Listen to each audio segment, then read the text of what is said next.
Good afternoon. I'm Reverend Dave Thompson, and I'm excited to bring you back to our Civil Human Bible study. So, I'm a civil human servant, and what that means is that I serve humanity in building human peace and common ground.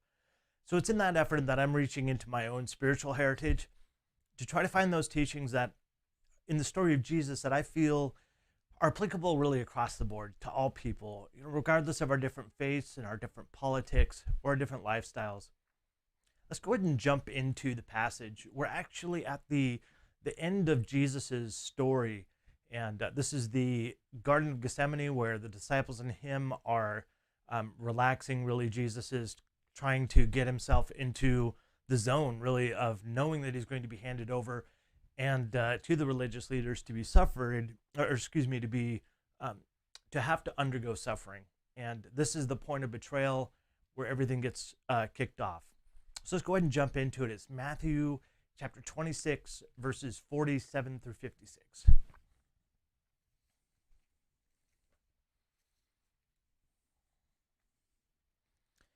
And starting with verse 47. And while he was still speaking, behold, Judas, one of the 12, with a great multitude with swords and clubs, came from the chief priests and elders of the people. Now his betrayer had given them a sign, saying, "Whomever I kiss, he is the one, seize him." Then immediately he went up to Jesus and said, "Greetings, Rabbi," and kissed him. And Jesus said to him, "Friend, why have you come?" Then they came and laid hands on Jesus and took him. And suddenly one of those who were with Jesus stretched out his hand and drew his sword and struck the servant of the high priest and cut off his ear. Then Jesus said to him, "Put away your sword in its place, for all who take the sword will perish by the sword. Or do you think that I cannot now pray to my Father, and he will provide me with more than 12,000 legions of angels? How then could the scriptures be fulfilled, that it must happen thus?" And then at that hour Jesus said to the multitudes, "Have you come out against a robber with swords and clubs to take me? I sat daily with you and teaching in the temple, and you did not seize me. But all this was done that the scriptures of the prophets might be fulfilled." Then all the disciples forsook him and fled. So we've been building up to this for quite some time, and I'm excited would be a bad word to choose, but I'm really actually excited to get into this part of the story of Jesus, because I think it demonstrates a different type of leadership, a different type of sacrifice, and a method for bringing about change that actually today, as human beings, we have seen work in history to make real social change, to bring about real justice, and to change systems that are hundreds of years old. And I want to talk a little bit about how that is that Jesus does that. And more importantly, the theme around this, embracing betrayal. I really want to point out that sometimes betrayal, and I'll talk about this towards the end, that sometimes betrayal can actually be the method by which we're able to accomplish what we need to accomplish. So I want to set it up a little bit. What's going on right now? What has just happened? Last Friday, we talked about Jesus in the Garden of Gethsemane. And you may recall that Jesus was distressed and overwhelmed and sorrowful. He asked a couple of his best friends in the group of 12. So 3 guys came alongside of him, and he said, "Will you stay up with me and pray?" Because, he was essentially freaking out, getting really overwhelmed by the stress of knowing that he was going to have to face suffering at the hands of the leaders of his day. And so he goes to this garden and he cries out to God and says, "Look, if this can happen without me having to go through this suffering, please make it so. But if this needs to happen, let your will be done." I love that. It's one of my favorite things about Jesus's style of looking at life, that we can try to look for other avenues, but at some point, sometimes we just have to recognize that the difficult things have to be done in order to accomplish the change that we need to in society. And so right now, Jesus has woken up his disciples who are now all fallen asleep, And it's been frustrating to him because he asked them to stay up, with him and to be a strength and support to him, but they haven't. They fell asleep. So now he woke them up and said, look, now the betrayer's coming. And so we have Judas, who we've talked a little bit about before. He's one of the close 12 students of Jesus, or disciples. And Judas has been portrayed by Matthew, the writer of this account, to be somebody who was really only interested in money and in political power. He goes to the chief priest and gets paid, what is approximately today $4,000, $5,000, which isn't a whole lot of money, to be honest. And so we looked at Judas as being somebody who was really upset by what Jesus was doing. He was expecting Jesus to be this big political leader that would be using force and military and strength to demonstrate truth and to change the way things were, to overthrow the current leadership and put it in his own. Basically, a coup is what he was looking for. But what I absolutely love about this story, and as human beings, I truly believe that we can take from this a great message that to really accomplish change, sometimes suffering and betrayal has to come with it. It means somebody doing the difficult things that need to be done to truly change society. So it's interesting, we have this portrayal of Judas who's coming with this mob of people who have swords and clubs, from the Caiaphas and the high priest, who were like the religious leaders of his days. They were like the mega church pastors of the days, or like the popes of the day for them, and actually who handled all of the legal aspects and all of the spiritual and religious aspects of their country. And so these people have sent this group with Judas, and Judas goes up and kisses Jesus on the cheek. And then Jesus says to him, "Friend, what are you here for?"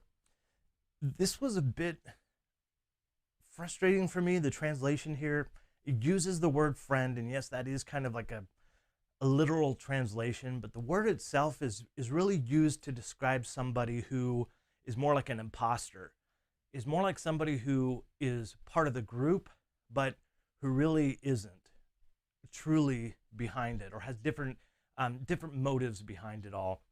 So it's actually really, you could see Jesus using air quotes, when he says, "Friend, what have you come for?" Because he knows what Judas is doing there. And Judas had already, arranged it so that they knew if he kissed Jesus, or whoever he kissed, that was the person they're supposed to arrest. So then they arrest Jesus, and you see a disciple, it says. And from other accounts, this is Peter, who's been sort of the more bombastic and more aggressive disciple. He ends up being a large portion of leadership and strength for the church later on, after Jesus' death and resurrection. But right now, we see Peter grabbing a sword and cutting off the ear of the servant of the high priest. He chooses in that moment to not look at Jesus' way of and strategy of making change. Peter grabs a sword, cuts the ear off, and sees, this is it. This is time. We're going to throw down the sword, and we're going to fight our way out of this. And Jesus tells him, "Put your sword away." And this particular statement, I absolutely love so much from Jesus. Those who live by the sword die by the sword. I want to talk a little bit about this in the end, but it's a very important part of Jesus's method and how he does things, and something that I have witnessed in my study, and even really just my observation of human beings and social change, of what is truly effective and what is not. And then we have in the story that Jesus says, "Why are you coming to me with not pitchforks, but clubs and swords?" But we have that like picture of people with their pitchforks and the clubs or torches that are lit on fire. It's the same basic thing that Matthew's pointing out. Here's a group of people who are coming to, looks like, to arrest somebody who's going to have some military fighting back. And Jesus is pointing out the fact that, when have I ever done anything violent? When have I ever done anything but sit in the temples and teach? And yet you come to me with all these swords and all this expectation of violence. But instead, he willingly goes to them. They arrest Jesus, they take him. And then Matthew closes with a really simple phrase that people oftentimes overlook, but is something I specifically want to talk about.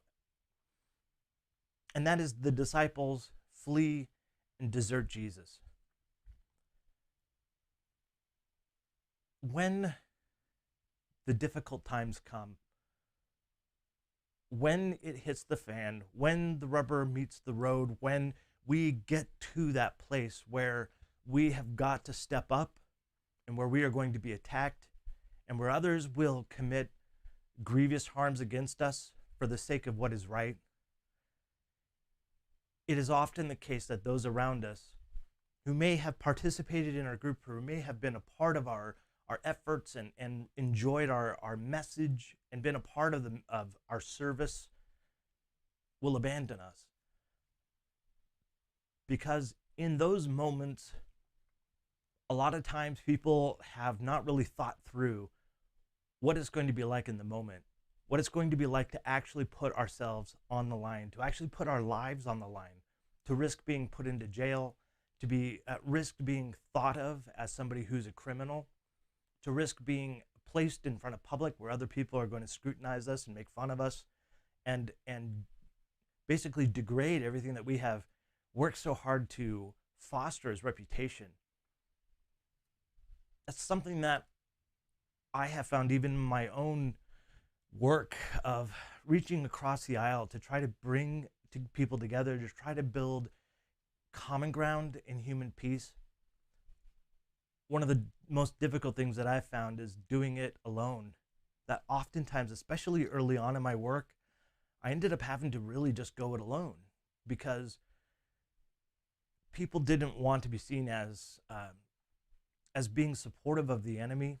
There was a great amount of people who wanted to fight, who wanted to take up swords and to reach out and violently strike back those who were striking at them. And this is where I want to close and where I want to position the concept of betrayal for us. There will be times when people will wrong us and will betray us. We know right now in our political world, in our social world, that people that we thought stood for one thing ended up standing for something in complete antithesis. And I, as a person who came from a Christian background, found myself and really the message of Jesus in many ways betrayed by individuals who couldn't separate themselves from needing to belong, from needing to be seen as strong, as courageous, as mighty, rather than being humble. Because when we do the right thing and when we want to make lasting change, we can't do that with violence. Martin Luther King Jr., one of the greatest civil rights activists, had that message when he said that darkness cannot alleviate darkness. Only light can do that. Hate cannot destroy hate. Only love can do that. When we've been betrayed, and this is what I want to finish on, when we've been betrayed, and there have been many people, especially with our current political situation, who have felt betrayed by loved ones, by our friends, by our families. Sometimes that has to happen for us to be able to move in a direction where people can see the need for social change. Sometimes we're the ones who have to go it alone, to do what is more difficult, to not lash out at those who are attacking us, to not fight back with those who bring swords and clubs, but to willingly go and to be an example of love and of peace. It is the only way that we can move forward, and the only way really that we have historically seen social change is by individuals who were willing to set the sword aside and to go about it through peaceful protest. I might encourage you to join me as I've been looking at this particular story of Jesus and him willingly going through all of this, what's going to be torture, really, for the sake of demonstrating love, for the sake of demonstrating what is right, that oftentimes it comes at the cost of doing it alone, of going against the people who expect us to fight back and who expect us to just strike back what was given to us in violence. I might encourage you, as I've been reflecting on this, to also consider what we want, what our end goal is. Is our end goal more violence? Because that's what violence is going to give us. Or when we've been betrayed, is our end goal peace and love? Then we can't strike back with violence. But we need to love and extend an example of what peace and what love looks like for those who have betrayed us. I want to thank you for joining me today. This has been such a wonderful experience. This whole Bible study for me personally has been, in many ways, just really a source of change for me in the way that I look at even my own spiritual heritage and its applicableness to me today as a human being in a society of human beings who have very different perspectives on how to live life and what the answers to the big questions are. And so I thank you for being a part of that as well. Many of you, such an encouragement to me and to others as we've been looking at these words and the story of Jesus. I'm looking forward to finishing out. And so tomorrow, when we meet again, live at noon, until then, I want you to know that I love you. And I hope you choose to love yourself. It's the only love in this world that we have any control over. And now I'd like to invite you as you join me for the rest of the day, loving those around us the same way. Thank you.